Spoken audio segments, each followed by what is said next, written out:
Hey guys, in today's video, I want to talk about a couple of things. I want to talk about gear acquisition syndrome, I want to talk about skills acquisition, and I want to explore what tools will actually make you a better filmmaker.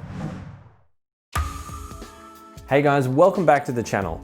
We're doing something a little bit different today. I thought we'd try something a little bit more casual, a little bit more conversational. We're here in my book nook, which is my happy place. And I want to talk to you about gear. And specifically, I want to talk to you about when it's beneficial to buy gear and when that can help elevate you as a filmmaker to actually take you and your ability to a higher level versus gear acquisition syndrome, or GAS. And we all have GAS. I think once you get into the filmmaking game, it's inherent. Everyone gets it. And I can tell you, as someone who started with a single camera, a single lens and a tripod, to someone who now owns a small rental company, that GAS never goes away. I'm sure you can relate to that feeling of, if I just had that brand new toy, I could do X, Y, Z, and it would make my work so much better. And we can actually use it as a procrastination tool to prevent us from going out and actually making our art. The other side of that is, when is it time to knuckle down and focus on building your skills? And in my experience, there's this balance between upgrading your equipment and focusing on skills. And that's what I want to talk about today. So I think the easiest way to explain this is to imagine a graph. And on the vertical axis, you have the quality of your work. And on the horizontal axis, you have time. So you'll buy a new piece of equipment and you'll have a short, sharp increase in quality.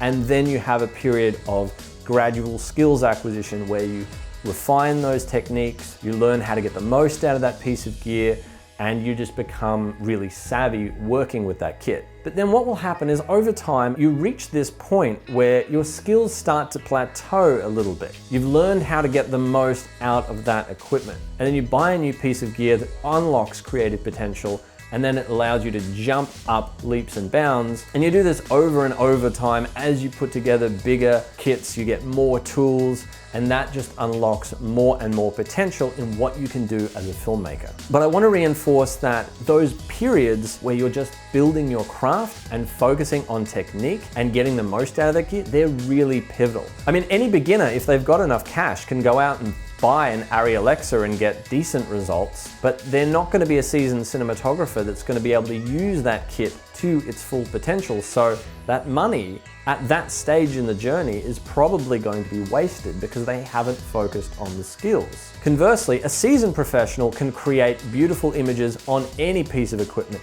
but they're going to be limited by entry-level gear. They won't have those subtleties, those levels and measures of control that a professional will want to be able to manipulate and utilize. So there is always going to be that tension between buying high quality equipment and having the skills to put that equipment to use.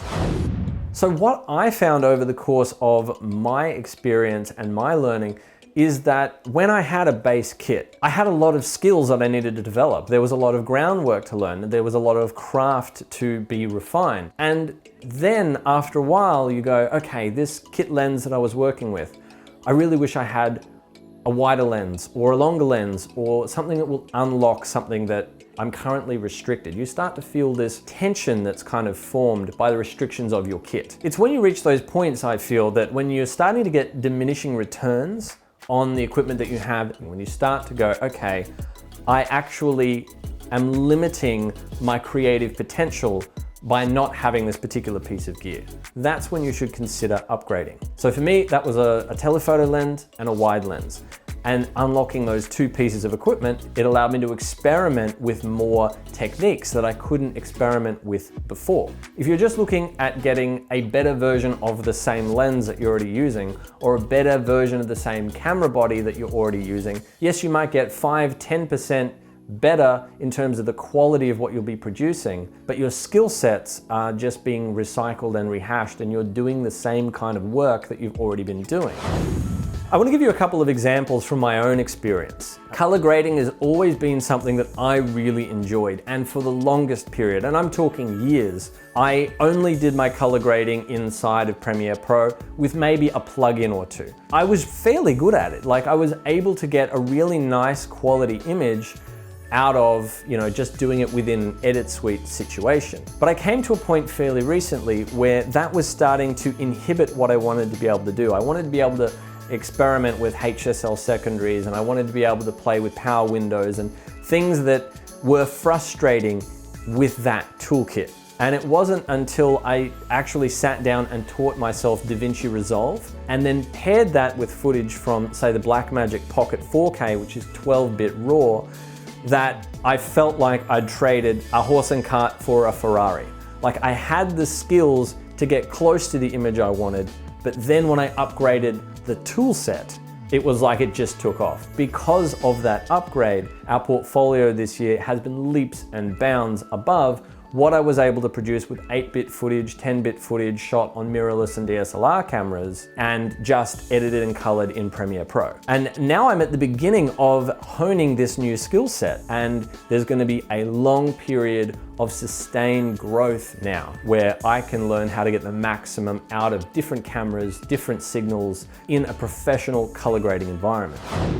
My last example is when small, compact drones became accessible. Our first drone was the DJI Mavic Pro, and it was something that you could put in a backpack and fly basically anywhere and get these amazing dynamic shots. That was another piece of equipment that unlocked creative potential that we didn't have previously, and again, gave us a new set of skills to practice and hone and really refine over an extended period of time. I guess the thing that I really wanted to hone in on in this discussion is that, yes, skills first and foremost. You need to focus on craft and getting really, really good at what you do. You've got to put in your 10,000 hours behind the camera, but at the same time, there will come points where new pieces of equipment will unlock certain creative opportunities for you that you wouldn't have had before. And it's kind of knowing yourself a little bit, resisting the urge to just buy it all at once, because that's always going to be there. That is never going to go away. And knowing what is the skill that I really want to hone right now. Am I just learning about cameras and lenses and lighting and how to get a really nice static image? If you're there, focus on that. Then incorporate other elements. Because if you just throw it all in at once, not only are you going to spend an absolute ton of money buying all of this equipment, but you're going to feel completely overwhelmed because there's going to be so many things to learn, so many brand new skills to acquire that you could never do it all at once. The easiest way to climb a mountain is just one step at a time. The only way to eat an elephant is one bite at a time. The only way to become a professional filmmaker is one day at a time, one shoot at a time, one skill at a time. So that's what I guess I really wanted to talk about today, is that balance between gear acquisition, buying that new gear, and skill acquisition. And those two should always have that little bit of conflict. If you're always learning, always growing, then you're going to be becoming a better filmmaker each and every day. So I'd love to hear, what are some tools that you've invested in over time that have unlocked creative potential in you, that have allowed you to experiment and make new and exciting things that you couldn't do before? Let me know down in the comments. I'd love to hear from you guys. And of course, if you enjoyed this video, make sure to give it a thumbs up. And if you'd like to subscribe, we would be absolutely honored to have you join the tribe. We've been doing this for about 6 months now, so we're starting to experiment a little bit with the type of content that we're putting out there and the different environments that we're shooting in. So let us know what you think. Thank you so much for watching, guys, and we will see you in the next video.